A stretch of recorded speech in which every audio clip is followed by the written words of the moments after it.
Hi, I'm Cameron, and I just read comics. I love them. Welcome back to another episode of Cameron Reads Comics. On today's episode, I'm going to be talking about Wolverine Revenge by Jonathan Hickman and Greg Capullo. This was a release of Marvel regular, PG-13 Marvel, you want to call it. But there was also a red band version of this book. I only read the PG-13 version because I didn't really care if I ordered the red band or not. So whatever. For accessibility, you don't need to know anything about the X-Men or Wolverine to read this story.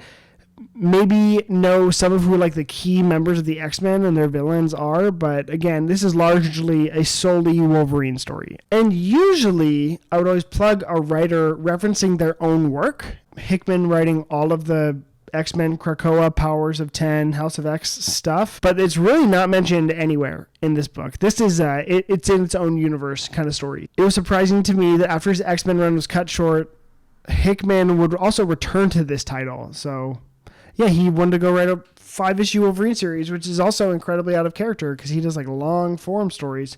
Anyways, you don't need to know any of that to read this. It's just hop in. This is the kind of comics I recommend giving your friend who wants to get into comics. Hey, I want to go read Wolverine. Here's a freaking sick Wolverine story. There you go. Wolverine Revenge. Perfect for it. If I was to compare this book to anything, though, it would be the Mark Millar, John Romita Jr.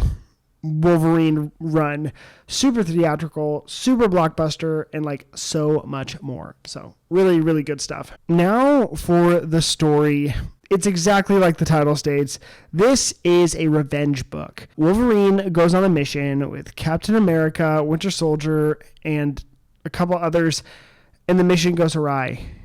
Everyone dies except for Wolverine. Spoiler alert for the first issue of a series that doesn't exist in canon, so I don't feel that bad. It's also the end of time. Magneto had died, and so there's an EMP energy, so literally there's no power, humanity's kind of crumbling, whatever. The first page we see, Wolverine's riding a dinosaur. So that's what's going on in this story. A group of supervillains, Omega Red, Deadpool, Sabretooth, Mastermind, and one super crazy member, and I'm not going to announce because it shocked me, it hurt me, it was crazy. One other person are behind it. One by one, Wolverine finds them and exacts his revenge. There is no lack of shock and awe. The Sabretooth Wolverine dynamic is done really well.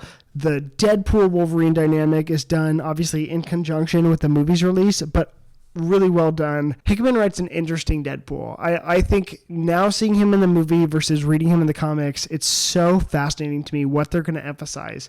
I feel the same way about the Rick Remender Uncanny X-Force version of Deadpool. I'm just you're really interesting. If you're into the Red Band R-rated stuff, this is a very, very gory book. And even in what I was reading, I was wow, they are just going freaking hard right now. Again, this is the kind of comic you give your friends who wants to get into comics. It's perfect kind of book for someone who saw Deadpool and Wolverine and wants to read more Wolverine.